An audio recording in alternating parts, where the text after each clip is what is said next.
हाँ, तो last class में हमने सीखा था कि क्या होता है डेफिनेशन ऑफ कोवैलेंट बॉन्ड, और उसके कुछ हमने टाइप्स सीखे थे। टाइप्स में क्या आया था आपका टाइप्स में आया था सिंगल, डबल, ट्रिपल, और आया था non polar and polar covalent bond, जो भी आपके ऐसे कुछ बातें आए थे, ठीक है ना। तो हमने कुछ बेसिक बातें लास्ट क्लास में सीखी थी, और लास्ट में हमने ये भी सीखा था क्या कि क्या होता है conditions for formation of for covalent bond, यही ना, ये सब कहानी हमने कर लिया था। देखो तो अभी जो अपना नेक्स्ट टॉपिक है वो आपका है इलेक्ट्रॉन डॉट स्ट्रक्चर। देखिए तो ये बहुत ही आपका इंपॉर्टेंट टॉपिक है। ये इस चैप्टर से जो सबसे ज़्यादा इंपॉर्टेंट टॉपिक आपका यही है, इलेक्ट्रॉन डॉट स्ट्रक्चर।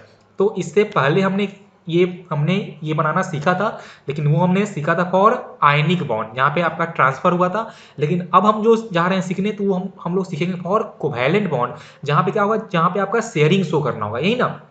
तो देखो, तो जो जब भी आपको क्या ड्रॉ करना हो, जब भी आपको ड्रॉ करना हो इलेक्ट्रॉन डॉट, या इसका एक और नाम है लेविस स्ट्रक्चर, तो हम लोग क्या शो करते हैं, हम लोग सिर्फ शो करते हैं आउटर मोस्ट या सेल या वैलेंस सेल वाले जो इलेक्ट्रॉन्स होते हैं, सिर्फ हम उनको ही शो करते हैं। और उसके बाद कौन सा एटम कितना नंबर ऑफ इलेक्ट्रॉन शेयर कर सकता है, वो हम लोग वहाँ पे शो करते हैं शेयरिंग के लिए, ठीक है ना। और फिर से मैं आपको ये ऐसा एक टिप्स ऐसा बोलना चाहता हूँ कि जब भी क्या हो, कि जब भी आप किसी दो डिफरेंट एटम्स के इलेक्ट्रॉन्स को शो करना, तो आप अगर एक को शो करते हो डॉट से, तो सेकेंड वाले को आप शो करना क्रॉस से, ताकि आपका कौन सा वो एटम का आपका आपका इलेक्ट्रॉन है वो आपको ऐसा समझ में आ पाए, ठीक है ना। तो देखो, तो हमने सबसे पहले जो लिया है एग्जाम्पल, उसमें हमने लिया है हाइड्रोजन मॉलिक्यूल। क्या लिया है हमने? Hydrogen molecule. उसका फॉर्मूला होता है H2, और ये होता है नॉन पोलर। ये नॉन पोलर क्यों है, ये सबको पता होना चाहिए, क्योंकि ये दो सेम सिमिलर काइंड के एटम से मिलके बना हुआ है। अब देखिए, तो यहाँ पे क्या हो रहा है कि यहाँ पे दो हाइड्रोजन के एटम क्या होंगे, कंबाइन होंगे, तो हाइड्रोजन का मॉलिक्यूल फॉर्म होने वाला है, यही ना। तो हमने देखो लिया, हमने लिया एक हाइड्रोजन प्लस ये हमने लिया है सेकेंड हाइड्रोजन। और हमको पता क्या है कि हाइड्रोजन के वैलेंस शेल में सिर्फ वन होता है। क्या होता है, बोलो? सिर्फ वन होता है इलेक्ट्रॉन। तो हमने दोनों के वैलेंस शेल में वन वन शो कर दिया है इलेक्ट्रॉन। तो देखो, तो आपका दोनों आइटम क्या है, दोनों आइटम हाइड्रोजन का ही है, तो हमने दोनों को डॉट से ही शो किया है।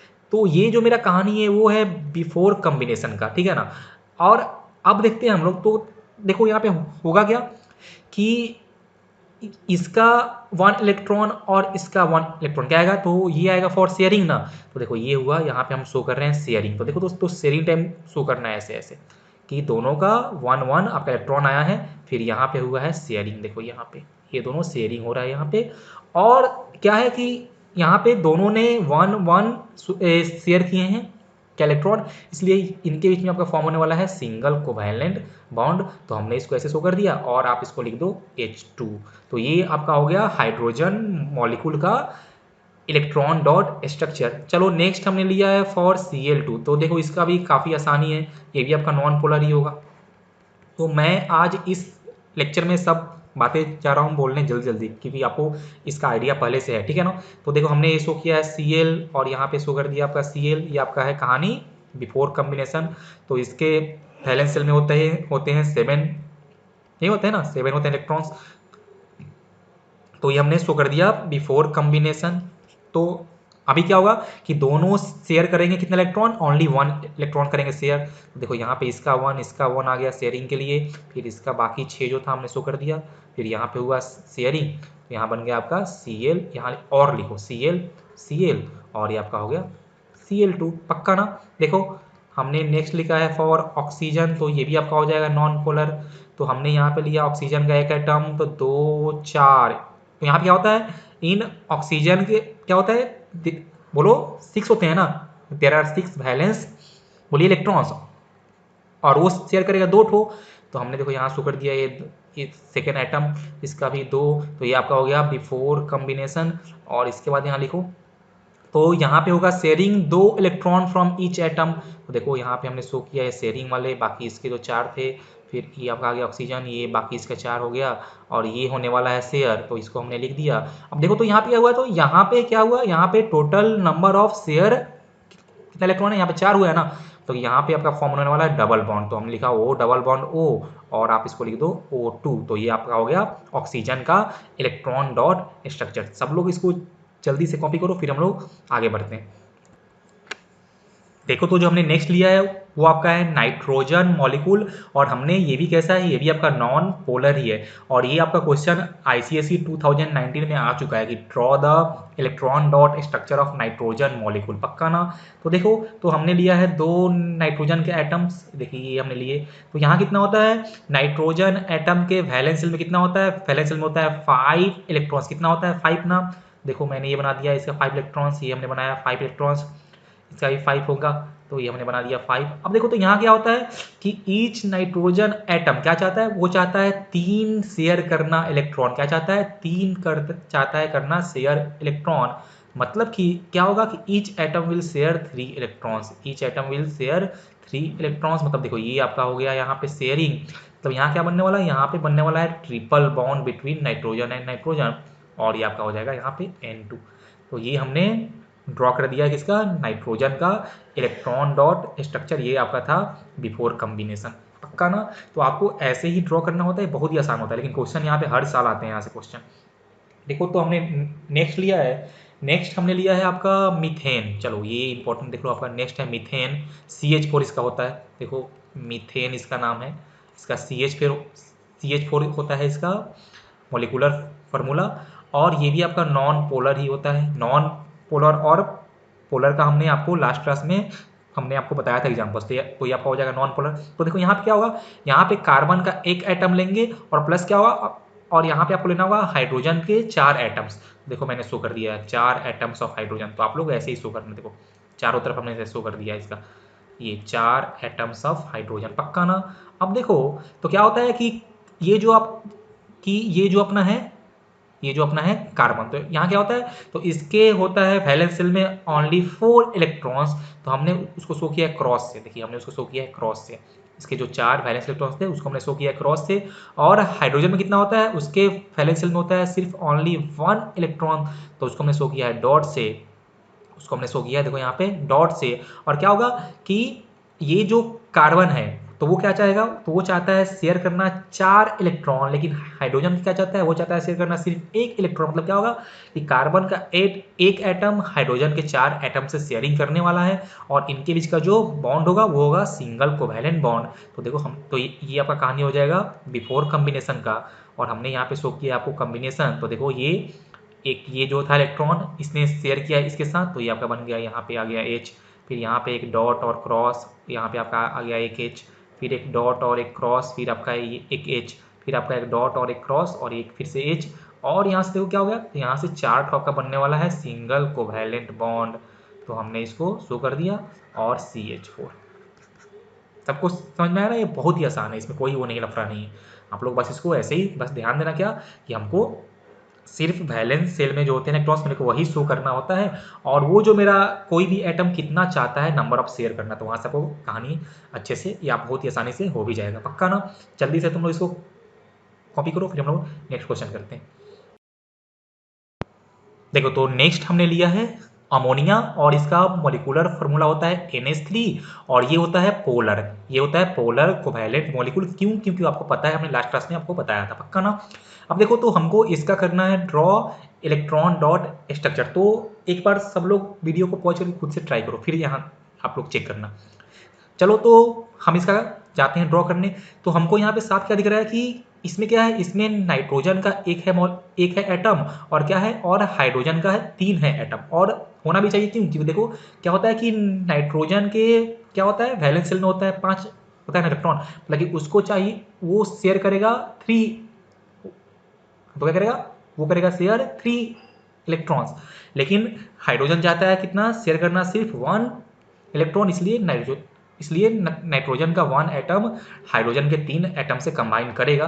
तो चलो मैंने यहाँ पे ड्रॉ किया इसका, चलो हमने लिया है क्रॉस से, तो ये हमने ले लिया क्रॉस से, और बाकी क्या होगा 3 ठो आने वाला है आपका हाइड्रोजन, तो हमने 3 ठो यहाँ पे शो कर दिया है, इधर देखो हाइड्रोजन H से, और ये आपका हो गया 3 ठो जो हमने शो किया है आपका यहाँ पे क्रॉस से, इसको मिटा दो 1 मिनट। तो हमने क्रॉस से शो किया है आपका नाइट्रोजन का इलेक्ट्रॉन्स, और डॉट से हम शो करेंगे हाइड्रोजन का इलेक्ट्रॉन्स। तो पहले इसका 2 हो गया, और इसका ये 3rd इलेक्ट्रॉन, इसका 4th इलेक्ट्रॉन, और इसका फिफ्थ, और इसका हमने शो किया डॉट से, तो देखो इसका एक एक हमने डॉट से शो कर दिया। तो ये क्या है, ये है कहानी आपका बिफोर कम्बिनेशन। अभी क्या होगा कि ये जो मेरा है नाइट्रोजन, तो इसका दो जो आपका था इसका ऐसे नहीं, इसका शो करना है क्रॉस से ना, तो हमने शो कर दिया क्रॉस से। और ये देखिए एक डॉट और एक क्रॉस यहाँ पे आ गया हाइड्रोजन, यहाँ पे एक डॉट और एक क्रॉस यहाँ पे आ गया हाइड्रोजन, डॉट क्रॉस यहाँ पे हाइड्रोजन। मतलब क्या होगा कि यहाँ पे 3 बनने वाला है सिंगल कोवैलेंट बॉन्ड, तो हमने शो कर दिया। और देखो तो यहाँ पे जो इसका 2 जो था इलेक्ट्रॉन वो ऐसे ही रह जाएगा, किसका, नाइट्रोजन का। तो ये आपका फॉर्म हो गया है अमोनिया NH3। पक्का ना, पक्का। चलो नेक्स्ट हमने लिया है वाटर मोलिकुल्स। नेक्स्ट हमने लिया है वाटर का, क्या होता है ये ना H2O, और ये भी क्या होता है, ये भी आपका पोलर ही होता है। पक्का। देखो तो यहाँ पे क्या होगा कि मतलब कि एक होने वाला है आपका ऑक्सीजन और 2 आपका आने वाला है हाइड्रोजन, और इसके वैलेंस शेल में होगा कितना, 6 होगा ना इलेक्ट्रॉन्स, तो 6 होगा, ये हमने 6 शो कर दिया है। और ये प्लस हाइड्रोजन और ये प्लस हाइड्रोजन, और ये जो हाइड्रोजन था उसका जो हमने शो किया वैलेंस वो हमने शो किया डॉट से, ये हमने शो कर दिया डॉट से। तो ये आपका हो जाएगा बिफोर कम्बिनेशन। फिर आपका इधर आ गया ऑक्सीजन, ये जो 4 जो था इलेक्ट्रॉन वो तो ऐसे ही रहेगा। बाकी देखो तो यहाँ पे एक क्रॉस एक डॉट हाइड्रोजन, एक क्रॉस एक डॉट हाइड्रोजन, और आप इसको देखो मैंने लिख दिया कि ऑक्सीजन एक सिंगल बॉन्ड एक सिंगल बॉन्ड, और इसका 4 जो था आपका इलेक्ट्रॉन वो ऐसे ही रह जाएगा इसका। पक्का ना। तो ये आपका हो गया H2O का इलेक्ट्रॉन डॉट स्ट्रक्चर। सबको ये समझ में आया ना कैसे इसको करते हैं। पक्का। चलो आपके लिए एक होमवर्क है, homework, draw electron dot structure of CCl4। ये आप लोग के लिए होमवर्क है, कार्बन टेट्राक्लोराइड। देखो जैसा था CH4 का ना वैसा ही आने वाला है CCl4 का भी, लेकिन बस अंतर क्या आएगा कि वहां H के वैलेंस शेल में सिर्फ 1 था इलेक्ट्रॉन, यहाँ पे Cl के वैलेंस शेल में 7 इलेक्ट्रॉन्स हो गए। बाकी आपका जैसा आया था CH4 का ओरिएंटेशन वैसा ही CCl4 का भी ओरिएंटेशन आने वाला है, और CCl4 is also non polar compound. पक्का ना। तो ये आप लोग खुद से घर पे करना ट्राई पे, और मैं फिर से बोल रहा हूँ कि इससे क्वेश्चन आता है, ठीक है ना, और ये काफ़ी आसान भी है। तो जल्दी से आप लोग इसको कॉपी करो, फिर हम लोग नेक्स्ट टॉपिक पे आते हैं। देखिए तो जो हमने नेक्स्ट टॉपिक लिया है वो आपका है डिफरेंस बिटवीन इलेक्ट्रोवैलेंट कंपाउंड्स, या फिर आप बोल सकते हो कि ionic compounds and covalent compound. तो ये हमने यहाँ पे कुछ देखो तो यहाँ पे हमने एक ये पिक्चर बुक से ही ले लिया है ताकि मेरे को काफ़ी ज़्यादा लिखना ना पड़े और मेरा टाइम वेस्ट ना हो। तो बस आप इसको समझ लो और आप इसको याद कर लेना, ठीक है ना, क्योंकि यहाँ से भी क्वेश्चंस आते हैं आपके, ठीक है ना। देखो तो जो हमने सबसे पहले लिखा है ना वो आपका है, देख तो सबको यहाँ पे ये नाम दिख रहा है, नाम क्या है, इलेक्ट्रोवैलेंट कंपाउंड्स। मतलब कि सबसे पहले हमने बात किया है अबाउट आयनिक कंपाउंड्स और बाद में हमने बात किया है अबाउट कोवैलेंट कंपाउंड, ठीक है ना।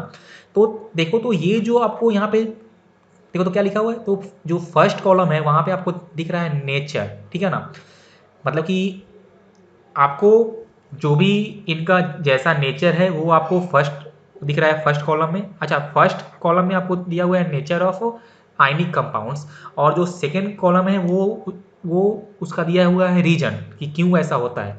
फिर आपका जो थर्ड कॉलम में आप जब आओगे तो वहाँ पे आपको मिलेगा नेचर ऑफ कोवैलेंट कंपाउंड्स, और फोर्थ कॉलम में आपको उसका मिलेगा रीजन, ठीक है ना। तो आप लोग इसको इसमें कंफ्यूज मत होना कि कैसे क्या कॉलम क्या दिया हुआ है। पक्का। चलो तो देखो तो सबसे पहला पॉइंट क्या लिखा, अच्छा इसमें जो इंपॉर्टेंट पॉइंट है बस हम वही आपको जा रहे हैं बताने, बाकी आप लोग इसको एक बार रीड कर लेना क्योंकि ये इंपॉर्टेंट है और इसमें कुछ है नहीं, बस आपको याद करना होगा इसको, ठीक है ना।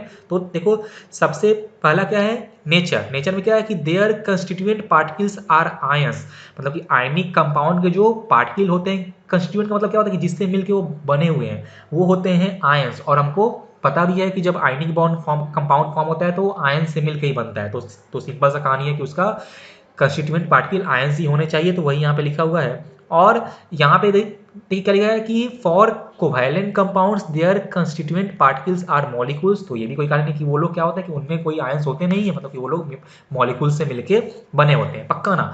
और देखो तो सेकेंड जो कहानी लिखा हुआ है कि they are hard solids. Consisting of ions, ionic compounds are mainly hard solid, क्या होते हैं, हार्ड सॉलिड होते हैं। और जो आपके होते हैं कोवैलेंट कंपाउंड्स वो मेनली या तो होते हैं लिक्विड या तो होते हैं गैस, और अगर सॉलिड भी होते हैं तो वो हार्ड सॉलिड नहीं होते हैं, वो होते हैं सॉफ्ट सॉलिड। तो देखो यहाँ पे आपका लिखा हुआ है कि दीज आर गैसेज और लिक्विड्स और सॉफ्ट सॉलिड। और यहाँ पे सबका देखो तो क्या लिखा है कि यहाँ पे सबका लिखा हुआ है रीजन कि ऐसा क्यों होता है। तो देखो देखो तो क्या होता है कि ionic compounds are made of ions, और क्या होता है कि वो जो क्या होता है कि आयनिक कंपाउंड्स में जो पॉजिटिव और निगेटिव आयंस होते हैं उनके बीच का फोर्स क्या होता है, उनके बीच का जो इलेक्ट्रोस्टैटिक फोर्स ऑफ अट्रैक्शन होता है बहुत ही ज़्यादा स्ट्रांग होता है। तो क्या होता है कि वो दोनों जो आयंस हैं वो एक दूसरे को काफ़ी टाइटली होल्ड करके रखते हैं, क्या होता है, टाइटली होल्ड करके रखते हैं। और हमने सीखा भी है कि क्या कि अगर आपके कोई भी क्या होता है कि अगर कंस्टिट्यूएंट पार्टिकल्स किसी भी फेज के या किसी भी स्टेट के लिक्विड गैस या जो भी आपके क्या है लिक्विड गैस या सॉलिड है, तो क्या होता है कि जहाँ पे फोर्स ऑफ अट्रैक्शन होता है मैक्सिमम वो होते हैं सॉलिड, क्या होते हैं वो होते हैं सॉलिड, या उनके बीच का स्पेस क्या होता है काफ़ी कम होता है। तो इसलिए क्या होता है कि ionic compounds are mainly hard solid, क्योंकि उनके बीच का जो फोर्स जो होता है जो उनको बांध के रखता है इलेक्ट्रोस्टैटिक फोर्स ऑफ अट्रैक्शन वो काफ़ी ज़्यादा स्ट्रांग होता है। तो आपसे रीजन भी पूछा जा सकता है, तो आपको यहाँ पे लिखा हुआ है, आप लोग इसको याद रखना। एंड जबकि कोवैलेंट कंपाउंड्स आर बोलो क्या होते हैं, दे आर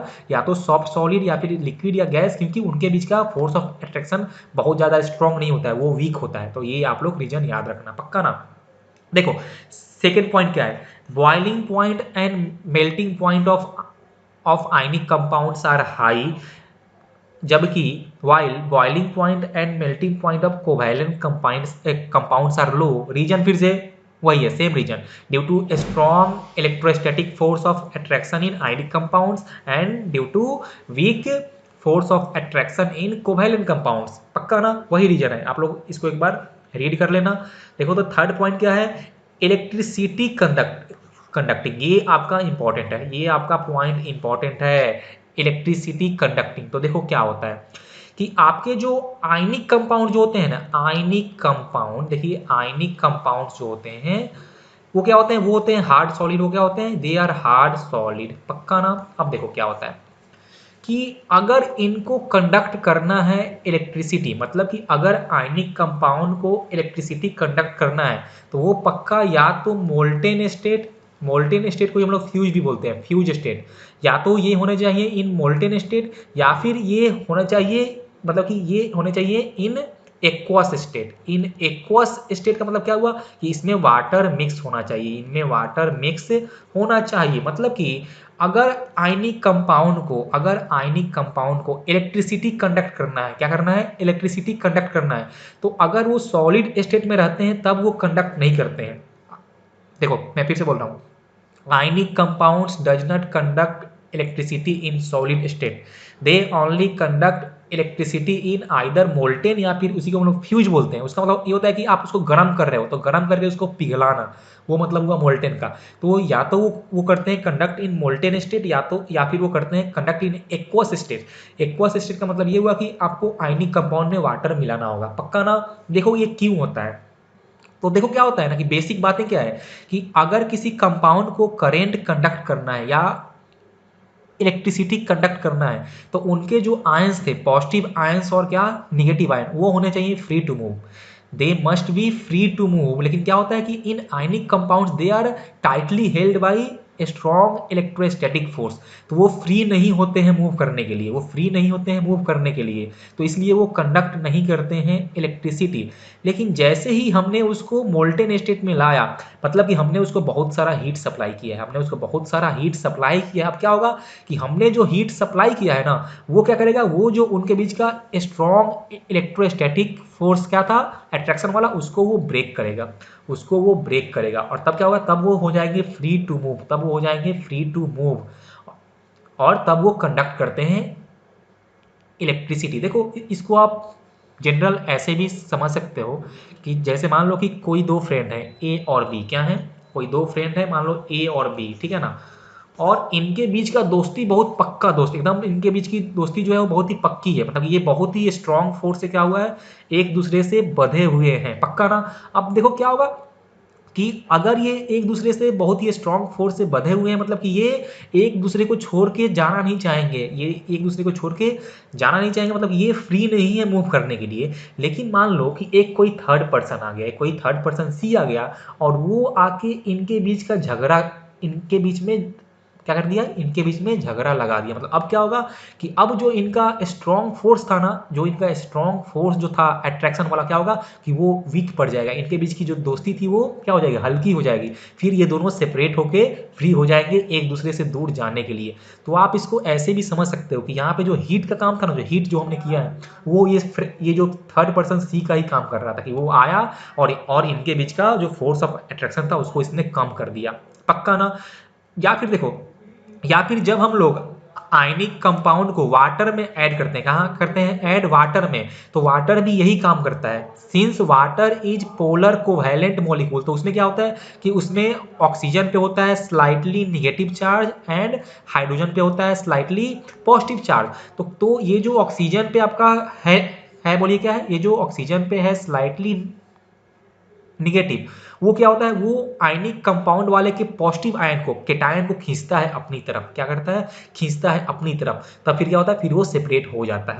तो इसलिए जो आयनिक कंपाउंड है दे कंडक्ट क्या है, करेंट, या फिर बोलिए करेंट या फिर इलेक्ट्रिसिटी ओनली इन मोल्टेन या फिर aqueous state. They do not conduct बोलिए इलेक्ट्रिसिटी इन सॉलिड स्टेट। तो ये बातें यहाँ भी लिखी हुई है, आप इसको एक बार अच्छे से रीड कर लेना, ये बातें बहुत ही इंपॉर्टेंट है। पक्का इसका रीजन क्यों होता है वो भी यहाँ लिखा हुआ, मैंने आपको समझा भी दिया क्योंकि ये इंपॉर्टेंट था। देखिए, तो ये हुआ कहानी ऑफ आयनिक कंपाउंड्स। अब आते हैं इन कहानी ऑफ कोवैलेंट कंपाउंड्स। इन कहानी ऑफ कोवैलेंट कंपाउंड, तो देखिए कोवैलेंट कंपाउंड हम यहाँ बात कर रहे हैं, कोवैलेंट, और यहाँ पे हम बात कर रहे हैं कोवैलेंट, मतलब कि हम यहाँ बात कर रहे हैं प्योर कोवैलेंट का। प्योर हम बात कर रहे हैं प्योर कोवैलेंट कंपाउंड का, जिसको आप नॉन पोलर भी बोलते हो, जिसको आप नॉन पोलर भी बोलते हो। मतलब कि हम जो कहानी बोलने जा रहे हैं वो है about pure covalent compound only, या फिर नॉन पोलर कंपाउंड के लिए ही है। तो देखिए, pure covalent compound does not conduct electricity, does not conduct electricity even in molten और एक्वस स्टेट। ये बात आप लोग याद रखना कि क्या होते हैं कि नॉन पोलर जो कोवैलेंट कंपाउंड है, जैसे CCl4 हो गए, मीथेन हो गए, हाइड्रोजन हो गए, ऑक्सीजन हो गए, ये लोग क्या करता है, ये लोग इवन मोल्टेन या फिर बोलिए एक्वस स्टेट में भी ये नहीं करते हैं कंडक्ट इलेक्ट्रिसिटी, ये नॉन पोलर। लेकिन देखो ये बात आप याद रखना, polar covalent compound, polar covalent मतलब कि आपका HCl, और बोलिए HCl, या फिर आपका हो गया अमोनिया, ये क्या होता है कि they are polar covalent compound, they conduct electricity in aqueous state. They conduct electricity in aqueous state, मतलब कि अगर आपने पोलर को कोवैलेंट कंपाउंड में पानी मिला दिया है तो फिर वो करेंट कंडक्ट करते हैं।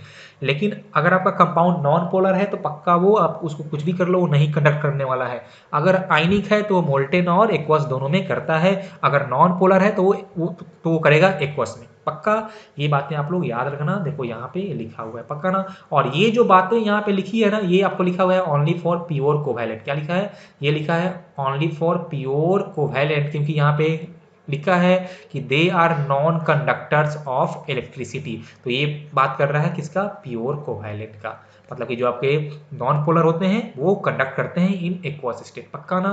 तो सब लोग इसको याद रखना, ये सब बातें बहुत ही इंपॉर्टेंट है, आपसे एग्जाम में पूछे भी जाते हैं। पक्की। चलिए देखिए, नेक्स्ट पॉइंट आपका है आयोनाइजेशन इन सॉल्यूशन। तो देखिए ये एक ऐसा प्रोसेस है, मैंने आपको लास्ट क्लास में भी ये इसके बारे में कहानी बताया था कि ये होता क्या है। ये एक ऐसा प्रोसेस होता है कि जहाँ पे पहले से आयंस प्रेजेंट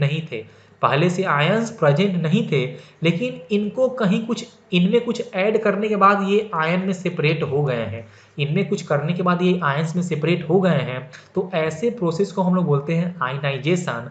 तो अगर मैं बात करूं किसका, आयनिक कंपाउंड का, तो उसमें पहले से ही आयंस होते हैं, उसमें पहले से ही आयंस रहते हैं, मतलब कि उसमें नहीं, ये प्रोसेस नहीं होता है।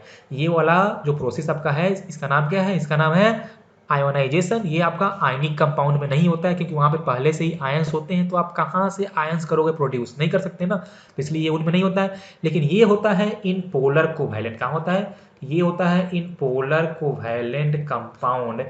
ये होता है इन पोलर, मतलब HCl में, NH3 में, वाटर मॉलिक्यूल में, ये सब में क्या होता है, ये आपका प्रोसेस होता है, इसका नाम क्या है, इसका नाम है आयनाइजेशन। ये क्या होता है, ये होता है कि जब हम लोग, देखिए क्या होता है कि पहले इसमें आयंस नहीं थे, लेकिन आपने इसमें कुछ चेंजेस किया तब ये आयन में सेपरेट हो गए, तो ऐसे प्रोसेस को हम लोग बोलते हैं आयनाइजेशन।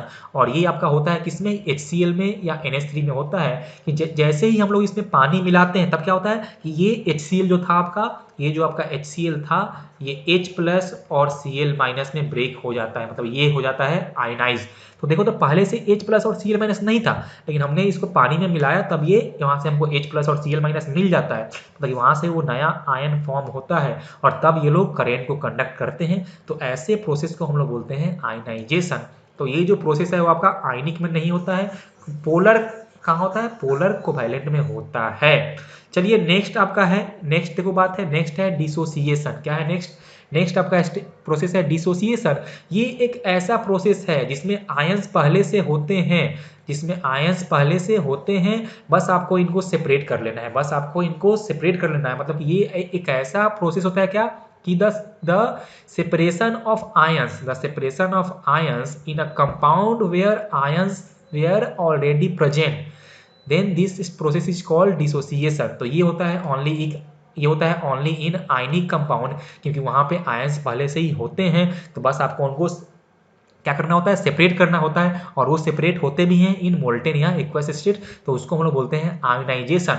मतलब कि जब हम लोग NaCl को, नमक को जब हम लोग वाटर में मिलाते हैं तब क्या होता है कि वहाँ पे Na प्लस और वो Cl माइनस में ब्रेक हो जाता है, तो इस प्रोसेस को हम लोग बोलते हैं डिसोसिएशन। क्योंकि क्या था कि पहले Na प्लस और Cl माइनस बहुत ज़्यादा स्ट्रॉन्ग फोर्स से बंधे हुए थे, वो फ्री नहीं थे, जैसे ही हमने उसको पानी में मिलाया वो फ्री हो गए हैं, तो उसको हम लोग बोलते हैं डिसोसिएशन। तो ये आपका होता है ओनली इन आयनिक कंपाउंड, ये आपका कोवैलेंट में नहीं होता है, क्योंकि उसमें पहले से आयंस प्रेजेंट नहीं होते हैं। तो यहाँ से आप एक बात ऐसे भी याद कर सकते हो कि ये जो आपका प्रोसेस था पहला, उसका नाम क्या था, उसका नाम था आयोनाइजेशन, वो होता है इन पोलर कोवैलेंट कंपाउंड। और ये जो है प्रोसेस आपका डिसोसिएशन, ये होता है आपका इन आयनिक कंपाउंड। तो आप लोग इसको याद रखना। देखो नेक्स्ट है सोलुबिलिटी। क्या है नेक्स्ट, नेक्स्ट है सोलुबिलिटी। देखो इधर नेक्स्ट जो आपका पॉइंट है वो है सोलुबिलिटी। तो देखो ये आप लोग बातें याद रखना कि ionic compounds are soluble in water but insoluble in organic compounds या ऑर्गेनिक सॉल्वेंट। एंड ये जो आपके होते हैं नॉन पोलर, या जो सॉरी मैं फिर से बोलना चाहता हूँ कि ये जो आयनिक वाले होते हैं they are soluble in water but insoluble in organic solvent, but covalent compounds are insoluble in water but soluble in organic solvent just opposite of ionic। तो ये आप लोग याद रखना। नेक्स्ट आपका है रेट ऑफ रिएक्शन। तो जो ये जो आयनिक कंपाउंड होते हैं उनका रिएक्शन फास्ट होता है, और जो आपके ये कोवैलेंट वाले हैं उनका रिएक्शन स्लो होता है। आप लोग एक बार इस टेबल को अच्छे से याद कर लेना, और इसमें जो इंपॉर्टेंट पॉइंट था मैंने उसको एक्सप्लेन भी कर दिया है। तो आपसे पूछा भी जा सकता है कि इज क्या, ऐसे कि does ionic compound conduct current in solid state, तो no they do not conduct current in solid state but they conduct in aqueous और मोल्टेन स्टेट। तो पूछेगा क्यों, तो लिखना कि इन एक्वस और molten state there strong electrostatic force is gets weakened and then they are separated in ions, so if ions are free to move so the solution will conduct electricity। तो आप लोग ऐसे लिख भी सकते हो। जल्दी से आप लोग इसको एक बार चाहो तो आप यहाँ से इसको लिख लो, या आपके बुक में भी ये दिया था, मैंने ये पिक्चर बुक से ही लिया था, ठीक है ना। तो ये अपना हो गया कहानी ऑफ आयनिक और कोवैलेंट हमने पढ़ लिया।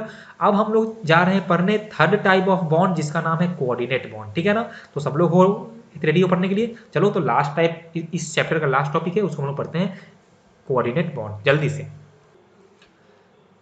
चलिए तो अपना लास्ट टॉपिक क्या है, लास्ट टॉपिक है कोऑर्डिनेट बॉन्ड, या इसको हम लोग डेटिव बॉन्ड के नाम से भी जानते हैं, इसका दो नाम दिया गया है, ठीक है ना। तो सबसे पहले देखते हैं कि इसका डेफिनेशन क्या होता है, फिर ये बाकी जो दो टाइप के बॉन्ड पढ़े हैं उससे कैसे होता है अलग, वो भी हम लोग सीख लेंगे। तो सबसे पहले इसका देखते हैं डेफिनेशन, तो क्या है कि the bond form between two atoms by sharing a pair of electron, मतलब क्या होगा कि इस टाइप के बॉन्डिंग में सिर्फ एक पेयर का आपका शेयर होने वाला है इलेक्ट्रॉन, मतलब कि सिर्फ दो इलेक्ट्रॉन शेयर होने वाले हैं, पक्का, okay, full stop. In this type of bond only one atom only one atom provide the electrons for sharing and sharing is done by both atoms। देखो यहाँ पे अब आपको डिफरेंस दिखेगा कि कैसे ये अलग है, कैसे ये अलग है बाकी जो हमने दो टाइप का बॉन्ड पढ़ा था। देखो इसमें भी क्या होता है कि ये भी आपका जो बॉन्ड फॉर्म होने वाला है ये भी ड्यू टू शेयरिंग ही फॉर्म होता है, ये भी ड्यू टू शेयरिंग ही फॉर्म होता है। लेकिन जो इससे पहले जो हमने कोवैलेंट बॉन्ड पढ़ा था उसमें क्या होता कि each atom shares equal number of electron, मतलब कि ए और बी दोनों एटम या तो देगा वन बोले इलेक्ट्रॉन, या तो देगा दोनों दो इलेक्ट्रॉन, या तो दोनों देगा तीन इलेक्ट्रॉन। लेकिन इस केस में क्या होने वाला है कि क्या होगा कि कोई एक एटम, मतलब कि अगर ए और बी के बीच में कोऑर्डिनेट बॉन्ड फॉर्म होना है तो ए या बी क्या देगा, कोई एक एटम क्या होगा, कोई एक एटम ही दोनों इलेक्ट्रॉन देने वाला है, कोई एक एटम ही दोनों इलेक्ट्रॉन देने वाला है। लेकिन ये जो दो इलेक्ट्रॉन था ये दोनों एटम के बीच में शेयर किया जाएगा। तो जो ऐसे बॉन्ड होते हैं उनको हम लोग बोलते हैं कोऑर्डिनेट बॉन्ड। अब सवाल उठ सकता है कि सर ऐसा क्यों होता है, तो देखो ऐसा क्यों होता है, ऐसा इसलिए होता है ना कि इन ए और बी में से मान लीजिए कि ये जो मेरा बी है, कौन सा है, ये जो मेरा बी एटम था वो है गरीब, वो है गरीब। इसका मतलब ये हुआ कि इसके पास कोई भी इलेक्ट्रॉन शेयर करने के लिए नहीं है, इसके पास कोई भी इलेक्ट्रॉन शेयर करने के लिए नहीं है। लेकिन ये जो ए था ना, ए ये है रीच इन इलेक्ट्रॉन, क्या है, ये है रीच इन इलेक्ट्रॉन। तो क्या होगा कि उस केस में ये जो ए था वो क्या करेगा कि वो दो इलेक्ट्रॉन अपना देगा और दोनों के साथ शेयर करेगा। मतलब कि क्या होगा कि आप ऐसे सिंपल समझ सकते हो कि बिजनेस में जो पैसा लगाएगा वो सिर्फ लगाएगा एटम ए, लेकिन जो फायदा आने वाला है वो ए और बी दोनों में शेयर किया जाएगा। लेकिन इन वो जो क्या था जो आपका था इन कोवैलेंट बॉन्ड, वहाँ क्या होता है, वहाँ पे ए और बी दोनों ने इक्वली इन्वेस्ट किया था, कुछ याद आया, लेकिन इसमें सिर्फ एक ही इन्वेस्ट करने वाला है। तो ऐसे ही आप डिफरेंस समझ सकते हो, पक्का ना। चलिए अब देखिए तो इसमें कुछ खास बात है, इसमें कुछ खास बात क्या है कि बी क्या था, बी था पुअर, या आप ऐसे बोलते थे कि बी था गरीब, मतलब क्या कि उसके पास कोई भी इलेक्ट्रॉन नहीं था। मतलब कि अगर कोऑर्डिनेट बॉन्ड फॉर्म होना है तो दोनों एटम में से कोई एक एटम ऐसा होना चाहिए, कोई एक एटम ऐसा होना चाहिए जिसके पास क्या हो, जिसके पास कोई भी इलेक्ट्रॉन नहीं हो, क्या हो, जिसके पास कोई भी इलेक्ट्रॉन ना हो। और ये जो ए है, क्या है, ये जो एटम ए है क्या किया है, उसने दो शेयर किया ना, उसने शेयर किया है दो इलेक्ट्रॉन। मतलब कि ये जो आपका एटम ए था उसके पास एटलीस्ट दो इलेक्ट्रॉन होने चाहिए, उसके पास क्या होना चाहिए, एटलीस्ट दो इलेक्ट्रॉन्स ऐसे होने चाहिए जो कि वो शेयर कर सकता है। और शेयरिंग हमेशा क्या होता है, शेयरिंग हमेशा होता है इन आउटर मोस्ट सेल। मतलब कि ये जो एटम ए था ना उसके पास at least one pair of unshare electron होना चाहिए, at least one pair of unshared electrons, क्या होना चाहिए, at least one pair of unshare electrons. तभी ना वो दो जैसे मान लो कि अगर ए के पास दो अनशेयर आउटर मोस्ट सेल में इलेक्ट्रॉन नहीं है तो फिर वो कैसे दो इलेक्ट्रॉन दे पाएगा, यही ना। तो मतलब कि अगर कोऑर्डिनेट बॉन्ड बनना है तो एक जो एटम आपका बी था उसके पास कोई भी इलेक्ट्रॉन नहीं होने चाहिए, या उसके पास होना चाहिए डिफिशियंसी ऑफ इलेक्ट्रॉन्स। और ये जो आपका ए एटम है, एटम ए, इसके पास क्या होना चाहिए, इसके पास एटलीस्ट दो इलेक्ट्रॉन होने चाहिए जो कि कहीं भी शेयर नहीं हुए हों। और मतलब कि क्या, एटलीस्ट उसके पास वन पेयर ऑफ होना चाहिए अनशेयर्ड इलेक्ट्रॉन। और ऐसे जो पेयर होते हैं, जो ऐसे जो होते हैं पेयर ऑफ अनशेयर, बोलिए इलेक्ट्रॉन्स, इसको हम लोग बोलते हैं लोन पेयर। इसको हम लोग बोलते हैं लोन पेयर। तो देखो ये बहुत ही इंपॉर्टेंट यहाँ पे कहानी आ गया है। लोन पेयर एक नया नाम आया है। लोन पेयर क्या होता है? लोन पेयर क्या होता है? तो किसी भी एटम के आउटर मोस्ट सेल में एटलीस्ट दो इलेक्ट्रॉन ऐसे होने चाहिए जो कि कहीं भी शेयरिंग उनका नहीं हुआ हो, तो उसको हम लोग बोलते हैं लोन पेयर। सर आप क्या बोल रहे हो, हमको कुछ समझ में नहीं आया। मैं अभी आपको समझाता हूँ। जैसे मान लो कि हमने लिया एग्जाम्पल ऑफ वाटर मॉलिक्यूल, हमने लिया है एग्जाम्पल ऑफ वाटर मॉलिक्यूल। तो बोलो क्या होता है कि ये जो अपना ऑक्सीजन था, इसके वैलेंस सेल में कितने होते हैं इलेक्ट्रॉन? सबको पता है 6। तो 2 4 और ये हमने 5 और 6 बना दिया। लेकिन क्या होता है कि इसका पांचवा और छठा जो होता है वो हाइड्रोजन के साथ सिंगल कोवैलेंट बॉन्ड से जुड़ा हुआ होता है। मतलब कि ऑक्सीजन का पांचवा और छठा जो इलेक्ट्रॉन है उसने बॉन्ड बना लिया है, उसने बॉन्ड बना लिया है। लेकिन देखो तो ये जो दो इलेक्ट्रॉन है और ये जो दो इलेक्ट्रॉन है, ये आउटर मोस्ट सेल में तो है लेकिन ये किसी के साथ शेयर नहीं हुआ है। तो ऐसे को हम लोग बोलते हैं लोन पेयर। ऐसे को हम लोग बोलते हैं लोन पेयर। मतलब कि वाटर मॉलिक्यूल में ऑक्सीजन के पास कितना लोन पेयर है? तो देखो यहाँ पे एक और यहाँ पे दूसरा। मतलब कि वाटर मॉलिक्यूल में ऑक्सीजन के पास दो लोन पेयर है। कितना है? दो लोन पेयर। क्या आपको मेरी बातें समझ में आई? मतलब कि ये जो वाटर मॉलिक्यूल है, ये जो वाटर मॉलिक्यूल है, ये किसी के साथ मिलके कोऑर्डिनेट बॉन्ड फॉर्म कर सकता है। सिमिलरली इन अमोनिया अगर हम बात करें तो सबको पता है कि नाइट्रोजन के वैलेंस सेल में 5 होता है इलेक्ट्रॉन, तो ये हमने बना दिया 2। जो इसका तीसरा, चौथा और पांचवा होता है वो हाइड्रोजन के साथ सिंगल कोवैलेंट बॉन्ड से जुड़ा हुआ होता है। मतलब फिर से नाइट्रोजन के आउटर मोस्ट शेल में देखो ये दो इलेक्ट्रॉन ऐसे हैं जो कि अनशेयर हैं। मतलब क्या है कि इसके पास एक पेयर ऐसा इलेक्ट्रॉन है जो कि जिनका शेयरिंग नहीं हुआ है। तो मतलब ये बनाएगा आपका लोन पेयर। मतलब क्या है कि in ammonia nitrogen has one lone pair. Nitrogen has one lone pair. मतलब क्या कि नाइट्रोजन में, सॉरी, अमोनिया में जो नाइट्रोजन है वो भी कोऑर्डिनेट बॉन्ड फॉर्म कर सकता है।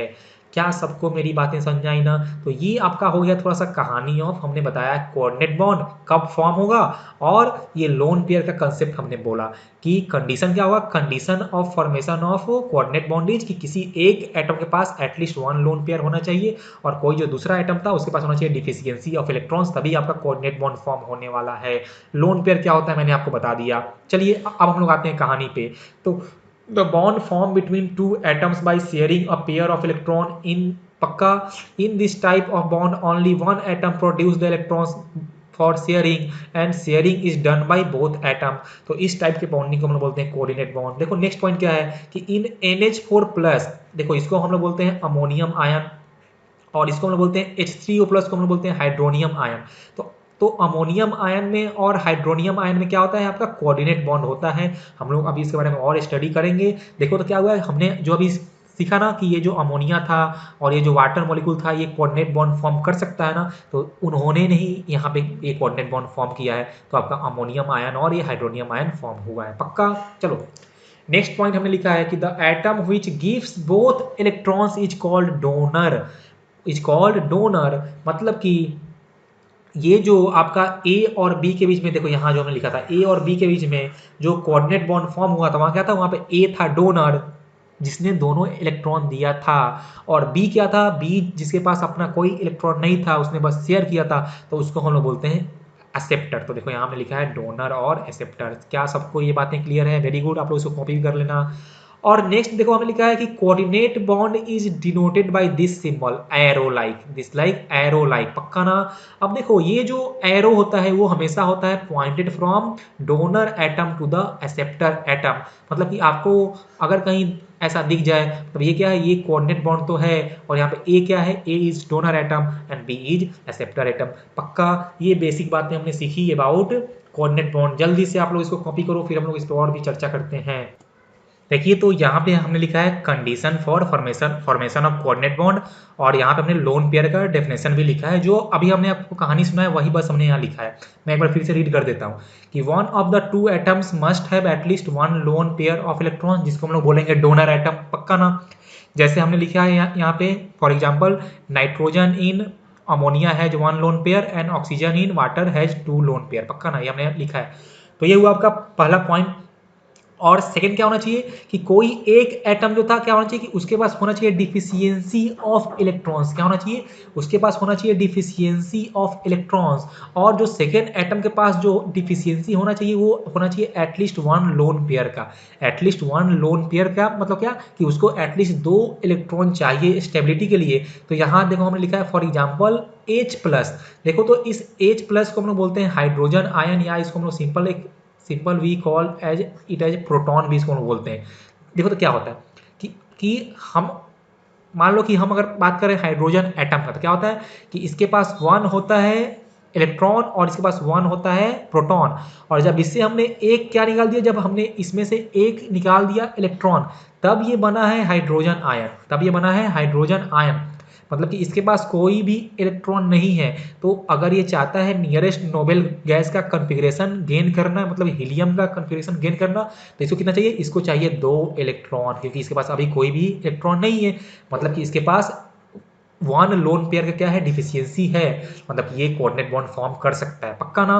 तो इस चैप्टर में जो हमको कोऑर्डिनेट बॉन्ड फॉर्म करना है वो आपका होगा between ammonia and H plus and between water and H plus. तो आपको कोई चाप नहीं है, पक्का। और देखो तो हमने यहाँ पे लोन पेयर का डेफिनेशन भी लिख दिया है, ये हमने पहले आपको बता भी दिया था। अब जल्दी से इसको कॉपी कर लो। इसके बाद हम जा रहे हैं पढ़ने इलेक्ट्रॉन डॉट स्ट्रक्चर, जहाँ पे आपका कोऑर्डिनेट बॉन्ड हो, वो भी इंपॉर्टेंट है। जल्दी से आप लोग इसको कॉपी करो, फिर हम लोग आगे बढ़ते हैं। देखो तो सबसे पहले हम लोग जा रहे हैं ड्रॉ करने electron dot structure of ammonium ion या NH4 प्लस, पक्का ना? इसमें एक कोऑर्डिनेट बॉन्ड होता है। देखो तो ये कैसे फॉर्म हुआ होगा। देखो तो मैंने यहाँ पे पहले लिख दिया है रिएक्शन। तो अमोनिया प्लस आया होगा H प्लस, पक्का ना? इसके पास क्या है? N के पास है लोन पेयर, और ये जो H प्लस है उसके पास है डिफिशियंसी ऑफ इलेक्ट्रॉन्स। तो इन दोनों के बीच में जब क्या होगा, जब ये दोनों कंबाइन करेंगे ना, तब यहाँ से फॉर्म होता है आपका अमोनियम आयन, पक्का ना? तो ये आपका हुआ है रिएक्शन। तो चलिए जल्दी से इसका लिखते हैं इलेक्ट्रॉन डॉट स्ट्रक्चर। तो उसके लिए देखो तो सबसे पहले क्या है? NH3 है। तो मतलब कि सबसे पहले हमको लिखना होगा electron dot structure of ammonia. तो जल्दी से ये हमको पता है, ये हमको पता है ना सबको।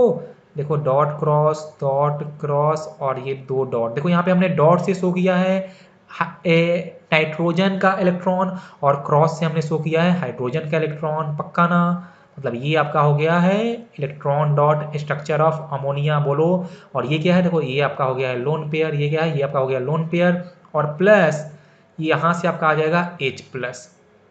अब बताओ क्या H प्लस के बाद के पास कोई भी इलेक्ट्रॉन है? नहीं है, तो हम लोग शो ही नहीं करेंगे उसका इलेक्ट्रॉन जब है ही नहीं। तो ये आपका हो गया बिफोर कॉम्बिनेशन। ये आप अपने एग्जाम में आप लोग ये BC मत लिखना, ठीक है ना? आप बिफोर कॉम्बिनेशन भी मत लिखना, टीचर समझ जाएगा। आपको वहाँ कोई चाप बात नहीं, बस हमने समझाने के लिए इसको ऐसे लिखा है, पक्का। चलो तो देखो तो अब क्या होगा नेक्स्ट। तो ये आएंगे एक साथ, मतलब देखो क्या था कि ये जो आपका लोन पेयर था ना, इस लोन पेयर के पास क्या होगा? ये H प्लस आके बस ऐड हो जाएगा। बस इतना ही आपको करना है। देखो तो हमने जो बाकी सब ऐसे ही छोड़ देना है आपको। तो ये हमने ऐसे ही छोड़ दिया बाकी सब। देखो ध्यान से देखो, बाकी सब हमने ऐसे ही छोड़ दिया जैसे था अमोनिया का। जहाँ पे इसका लोन पेयर था ना, वहाँ पे हमने A लगा दिया है H। यहाँ हमने ऐड कर दिया जो H प्लस जो ये था, देखो यहाँ पे इसको लाके हमने यहाँ पे ऐड कर दिया। और इस पे जो प्लस चार्ज था H पे, उसको हमने यहाँ पूरे के ब्रैकेट पे ऊपर ऐड कर दिया। आपको ऐसे ही करना होगा। देखो करना क्या है कि जहाँ पे लोन पेयर है वहाँ पे ये H ला के ऐड कर दो। देखो हमने वही किया है। और इस पे जो प्लस चार्ज था उसको आप पूरे ऐसे एक डब्बा बनाना और उसके ऊपर लिख देना, पक्का ना? मतलब देखो क्या होगा कि ये एन के बीच में यहाँ देखो, यहाँ कहीं फॉर्म होने वाला है कोऑर्डिनेट बॉन्ड, यही ना? यहाँ कहीं फॉर्म होने वाला है कोऑर्डिनेट बॉन्ड, तो इसको हमने लिख दिया। तो बाकी 3 क्या होगा? बाकी 3 होगा आपका सिंगल, क्या होगा बाकी 3? बाकी 3 होने वाला है सिंगल कोवेलेंट बॉन्ड।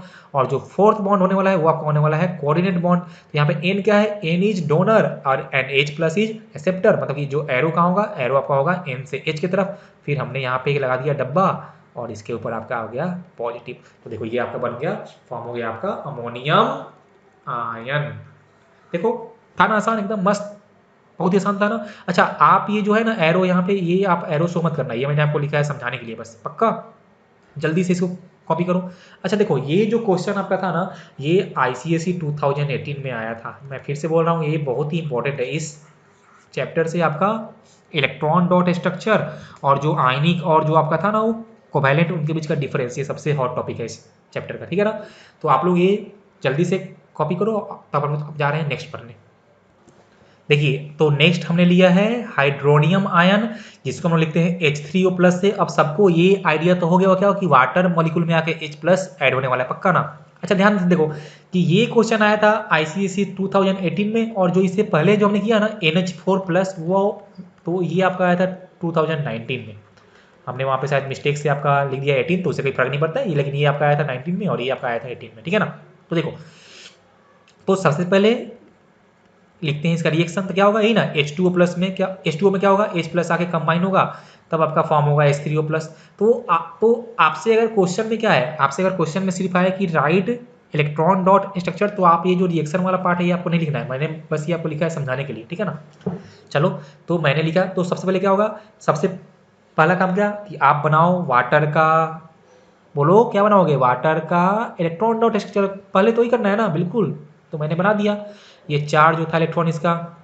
अच्छा, जो 5वां आएगा वो बनाएगा बॉन्ड विथ हाइड्रोजन, फिर 6ठा जो आएगा वो भी बनाएगा बॉन्ड विथ हाइड्रोजन। तो देखो यहाँ पे हमने डॉट से शो किया है किसका, अरे यहाँ पे तो एक मिनट गलती गड़बड़ हो गया यार, यहाँ पे तो बीच में ऑक्सीजन होगा ना, बीच में होगा ऑक्सीजन, तो ये हमने बनाया है ऑक्सीजन, इसका 2 इलेक्ट्रॉन, ये 4 इलेक्ट्रॉन, 5वां इलेक्ट्रॉन, छठा, 5वां और छठा बनाएगा single polar covalent bond with hydrogen, पक्का ना। और देखो ये एक लोन पेयर हो जाएगा इसके पास, ये इसके पास दूसरा लोन पेयर है, ये हमने लिख दिया, और प्लस यहाँ आपका हो जाएगा H+। फिर से क्या है कि H+ के पास कोई भी इलेक्ट्रॉन है ही नहीं, तो नहीं शो करेंगे, तो ये आपका हो गया बिफोर कॉम्बिनेशन। अभी क्या होगा देखो फिर से देखो, तो अभी क्या है कि अभी इस O के पास 2 लोन पेयर है, और ये जो आपका H+ है उसको क्या चाहिए, उसको चाहिए 2 इलेक्ट्रॉन ही, मतलब कि यहाँ पे मेरा काम एक ही लोन पेयर से होने वाला है, हो जाएगा पक्का ना। तो आप इसको या तो यहाँ रखो, या तो इसको आप यहाँ रखो, जहाँ मन करे आप वहाँ इसको रख सकते हो, हम रखते हैं ऊपर, ठीक है ना। तो मतलब क्या होने वाला है, मतलब कुछ ऐसा बनेगा, देखो O यहाँ पे सिंगल बॉन्ड, यहाँ पे सिंगल बॉन्ड, पक्का, ये एक लोन पेयर ऐसे ही रह जाएगा, और यहाँ पे आ जाएगा कोऑर्डिनेट बॉन्ड, पक्का ना। यहाँ पे आ गया कोऑर्डिनेट बॉन्ड, और इस पे एक प्लस साइन ऐड कर दो, बस हो गया, ये आपका हो गया H3O+। देखो कितना आसान है, आसान है ना। तो ये आपका हो गया, बोलो ये क्या हुआ, ये आपका हो गया इलेक्ट्रॉन डॉट स्ट्रक्चर, या अच्छा यहाँ पे लोन पेयर था, इसको थोड़ा सा साफ कर दो, इसको थोड़ा अच्छे से लिख दो, यहाँ पे ये आपका एक लोन पेयर रह गया था, तो ये आपका हो गया इलेक्ट्रॉन डॉट स्ट्रक्चर या फिर लेविस स्ट्रक्चर ऑफ H3O+। तो ये आपसे एग्जाम में पूछा जाता है, बहुत आसान भी है, इसमें कोई चाप नहीं है, आप लोग एक बार इसको खुद से प्रैक्टिस कर लेना, एकदम फटाफट तुम लोग करके आ जाओगे, ठीक है ना। जल्दी से इसको लिखो। अच्छा लास्ट एक और देख लो यहाँ पे, देखो तो हमने क्या सीखा, हमने सीखा अमोनियम आयन, हमने सीखा हाइड्रोनियम आयन, एक देखो एक होता है आपका हाइड्रोक्सिल आयन,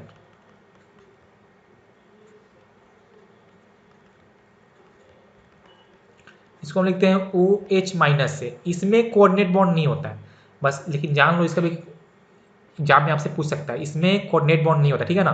तो मैं ये, लेकिन मैं आपको ऐसे ही बता रहा हूँ, देखो तो ये क्या है, ये आपका है OH-, देखो करना कुछ नहीं है।